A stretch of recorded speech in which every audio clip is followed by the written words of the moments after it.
estão? Tudo bem? Espero que estejam todos bem. A nossa videoaula de hoje é uma videoaula de correção. O tema é a Revolução Russa.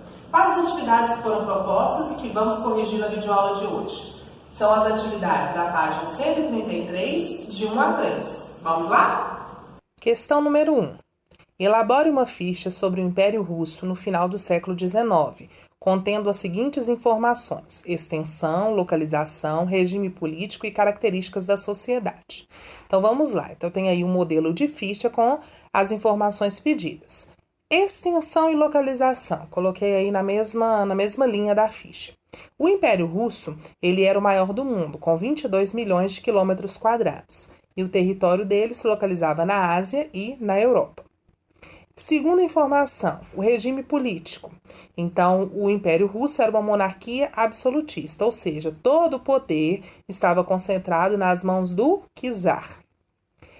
A próxima informação, as características da sociedade. A sociedade imperial russa era altamente hierarquizada. Então, o czar e a sua família, a nobreza e o clero ortodoxo possuíam enormes privilégios e eles eram os donos das maior parte das terras russas. Já os camponeses e os operários, que eram a maioria da população, viviam em péssimas condições de vida. Então dá para a gente perceber que as desigualdades eram enormes, né? Eram profundas. Questão número 2. A gente vê aí uma fotografia de 1896 e nessa fotografia aparecem os seguintes personagens. Então a gente vê aí o último czar que a Rússia teve, Nicolau II, a esposa dele e a filha do casal. Ao centro, a gente vê a rainha Vitória, que era a rainha da Grã-Bretanha, avó da czarina. E atrás dela, à direita, Eduardo, príncipe de Gales.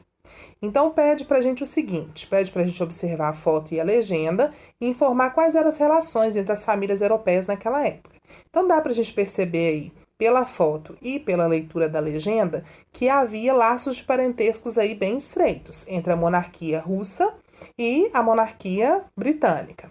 Então, a avó da esposa do czar Nicolau II era a rainha da Grã-Bretanha, a rainha Vitória. Ela teve um governo que se estendeu de 1837 a 1901. Tem essa informação na legenda também. O príncipe Eduardo, príncipe de Gales, ele também era parente dos monarcas aí que aparecem na fotografia. Então, o que a gente pode deduzir? Que havia um casamento por interesse no interior das famílias reais europeias, né? Isso permitia a essas famílias reais um poder que ultrapassava as fronteiras dos seus países. A questão número 3 pede para você comparar a industrialização da Rússia à industrialização da Inglaterra, levando em conta 3 aspectos. Esse é um tipo de questão que exige de você uma pequena pesquisa. Então, as informações sobre a industrialização da Rússia a gente encontra nesse capítulo 6.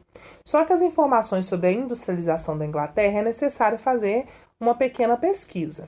A gente tem esse conteúdo, essa matéria, nós estudamos esse conteúdo no 8º ano, quando a gente falou de Revolução Industrial. Então, vamos lá. A origem do capital. Quando a Inglaterra iniciou a sua industrialização, o capital utilizado foi um capital interno, acumulado internamente.